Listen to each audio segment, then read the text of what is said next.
Okay, so when last we left off, I was telling you to go listen to Pink Floyd's Dark Side of the Moon if you haven't. Really, really serious about that. Okay, so, hey, one thing I messed up on. So we get the eyeball chambers. We did the anterior segment. I just messed up on numbering. Go back here. On page 62, there should be a number 1 right there. So number 1, the anterior segment. That's where we quit. But then, and here I got 1. That's supposed to be a 2. So make that a 2. Number 2, the posterior segment. So if you guys don't remember, remember the anterior segment is between the lens and the cornea, and back here's the posterior segment, and then that's where the aqueous humor is.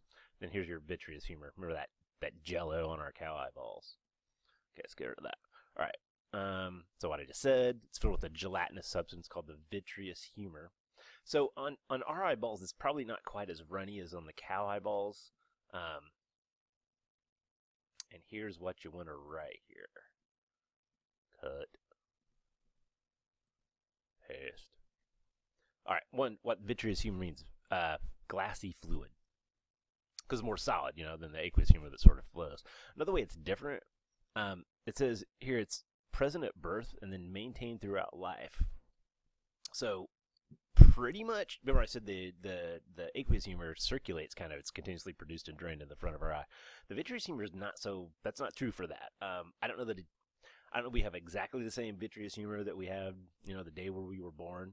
But it's pretty similar. So it's made early on and pretty much maintained throughout life. So yeah, gaseous fluid present. Other than that, I think we're good there. So just write that down. Miscellaneous eyeball problems. So with these, for whatever reason, you're not focusing the light. Your lens or your eyeball isn't focusing the light correctly on the retina. So these are all things we know. We just don't know them by that name, probably. Myopia. If you're myopic like I am, you're nearsighted. So which is named for the part of your vision that's good. We can see at short range pretty well, but not far away. And then hyperopia is farsighted. I'm trying to find where I got farsighted here. Hold on. Farsighted. So, and you guys are hyperopic, you can, up close is hard, but distance is all good. All right, and astigmatism. Hey, you guys remember we tested this in lab, and I remember a lot of you guys said it worked. Remember we looked at those radial wheel kind of posters we got, and if some of them were more bold than others, that meant you had an astigmatism. But whether you did or not, there's what an astigmatism is. If you saw that weird effect on those spokes, you've got some sort of kind of a curve, an abnormal curve to your lens or your cornea, and it's warping those light rays through and makes those 1 bars kind of stand out a little bit more. All right, so astigmatism, unequal curvature of the lens and or cornea. And presbyopia, I got, and most of y'all don't, that are fresh out of high school. The word presbyopia kind of literally means, not kind of, totally, old age vision. Old age vision. So remember we did that, we talked about the last time too, the near point focus test where, you guys tested me and it was like 27 centimeters, and you guys, you can like read it from 4 or 5 centimeters. Most of you guys that are kind of, relatively young, fresh out of high school. There's a couple ways to define what this is. Here's one way you can do it. It's the first thing I wrote down. It's increasing near point focus with age. Oh, wait. Not increasing. What was I thinking? Let's say it differently. Inability to focus on near objects with age. Let's say that. So inability to focus on near objects with age. Okay, good enough there. All right, so part 4, we're moving on to the ear. Hearing and balance. Oh, wait. Receptor type for both. Remember, hearing is related to at least a component of touch. So this uses mechanoreceptors. Oops. Oops, sorry, hit the wrong button. All right, mechanoreceptors. What did we leave off here? Damn. Thors. All right, there we go. Mechanoreceptors. They respond to mechanical force. So your eardrum being actually hit by sound waves, there's chunks in your ear that'll transduce that and send the info into your brain. All right, so we got 3 parts: middle ear, outer ear, and inner ear. There's a picture in your book that looks like this. Hold on a minute. I thought I had it ready for you. It's not exactly this, but it's pretty close to it. Find it. Find it. Okay, so here's the outer ear is basically. Oh, here it's labeled right here for me, so I don't have to say the thing. It's from the, but I will anyway. Between the outer ear, or between the pinna or the auricle, which is what you call. It's kind of what everyone calls the ear. It's the thing that sticks off on your side of your head. But that's not the whole ear. That's just a part of the outer ear. Then we got the ear hole there. You stick your Q-tips. You're not supposed to, but which is called the external auditory canal or meatus. That's the hole.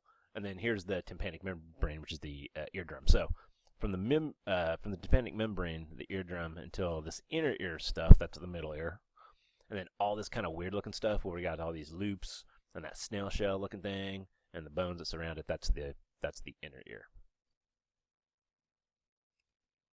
Okay, 3 main regions. All right, outer ear.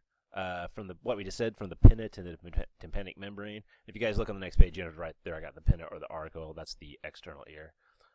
One thing to write right there, though, we said it, or I did a little while ago. The tympanic membrane's the eardrum. So tympanic membrane, eardrum. All right, they go over here. Pinna or external ear. Tissue type is mainly elastic cartilage. So yeah, right. Elastic cartilage. The only part of the ear that's really not elastic cartilage on the outside is the lobule, which is the fancy word for the hanging down. Hey, what's that on our picture? Oh, yeah, there it is. The auricular lobule.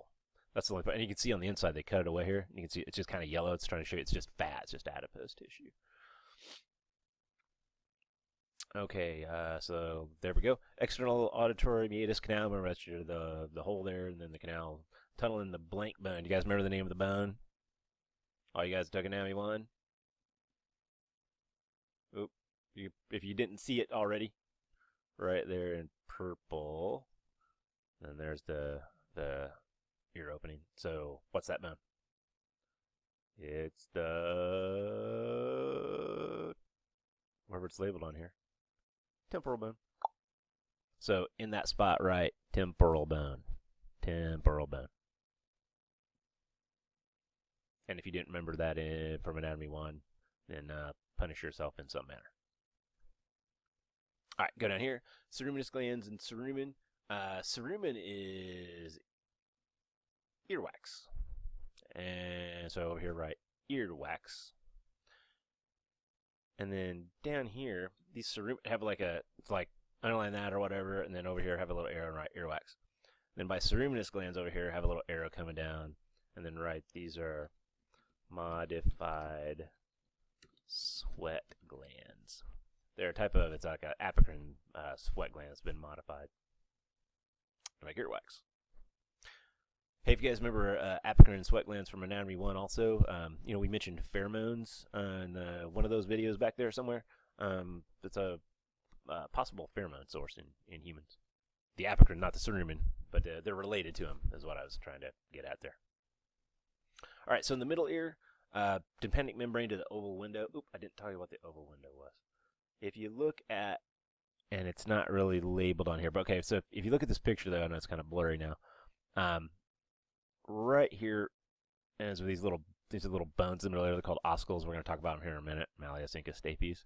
But right where it attaches to the inner ear, you can see that kind of circular area right there. That's called the oval window. So between there and there's all middle ear. Go away, skull. All right. Okay. And so there's nothing right there. Tympanic membrane to the oval window. Okay, good enough. All right. So ossicles. Ossicles literally means little bones. And these are 3 very small bones that are in the inner ear. And this is when, if we were at OCC, I'd pass around a little box of ossicles. I have some. These are teeny tiny guys. Like, I don't know, any one of these individual bones, like you could totally fit it on one of your fingernails, like no problem. They're very small, but they connect the tympanic membrane to the inner ear there. And in order, so here's what you want to write down. I'm going to copy it in so I don't mess it up. Copy, and paste. Malleus incus stapes. So go ahead and write that down. And I'm going to ask you that on the test. What are the 3 ossicles of the middle ear? And then that's what you put.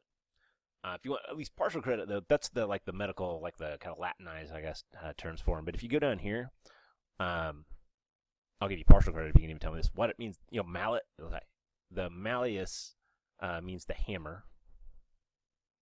So it's like the English translation. The incus is the anvil. Like a blacksmith uses to do blacksmith stuff. And then the stapes means a stirrup. And it actually does look like a horse stirrup. Alright, so then back to that picture. Malleus incus, if you guys can see it there. Stapes. Hey, hold on a second. Hey, here's a picture of one I found online. So there, so you can see the scale. So there's your dime, and then there's your Malleus incus stapes. So if stapes is what you put your foot in if you're riding your horse. That really looks like one. Good name. All right, hammer, anvil, stirrup. All right, functions. All right, transmits vibrations from the eardrum to the inner ear. The actual part that's going to have the hearing receptors is that snail shell looking thing that you saw on the previous picture that I've already lost. Oh, not that one. Nope, I lost it. I can't find it right now. There. All right, so eardrum shakes as it gets hit by the sound waves. That makes these little bones in here vibrate. And that vibrates this part, and right there, that cochlea thing, I don't know if you can read it, that probably didn't help. That cochlea, that's where the actual hearing receptor is going to be. And here, vestibular and cochlear nerve, you guys remember vestibulocochlear nerve, hearing and balance? This is the balance part, that's the hearing part, and through that nerve they go. All right, so that's all coming up down here. All right, no, this is nothing else you get right there. All right, good enough. All right, no, something you couldn't see on that picture, and I didn't find a good picture of it on a quick look online. There are these 2 little muscles that plug into those bones, those little ossicles. And one thing they do, your book's going to say something a little different, and I'm sure your book's, like, it talks about how it protects the ear or something, but one thing this does is it prevents excessive vibration of the ossicles. Write that there. So prevents excessive vibration of the ossicles. So like I'm using them right now when you talk. If it wasn't for these little muscles, like the actual vibration from your voice would just shake these bones so much that it would drown out everything. So there's no way you could hear anything like when you talk. So that's something you might want to write down right here. So it's like, for example, used during speech. Oh, let's go back to our picture that I keep prematurely closing out. Something else you can see on here. So here's your middle ear. And then right down here, you can see, if you can't read it, it says eustachian tube right here. There's a tube that connects the ear. You can see it angling off, then we kind of lose it. It's cut off right there, but it goes into the throat. So, auditory tubes, or as they're called on that picture, the eustachian tubes, or as they're also known as the pharyngeotympanic tubes. Good name, by the way, guys. So remember, the pharynx is the throat, and that's where this is going. And tympanic, because it's there to where the tympanic membrane's at. But so connects the middle ear to the nasopharynx, guys. If you don't remember the well, you know what nose. The nasopharynx is that chunk of throat that's really kind of in the back of the nasal cavity right there. All right, so the function. Oops, I think I forgot to write that down. Oh no, I got it right here. Here's the function. So right here, you write. Oh, I'm almost out of time. So here's the last thing we're gonna do here. Prevents excessive vibration of the ossicles. Oh, wait, dang it. Don't write that. Sorry, my bad. Here's what you want to put there. Equalizes air pressure between the inner ear and the outside air. And we're out of time, so I'll tell you what I mean by that next time.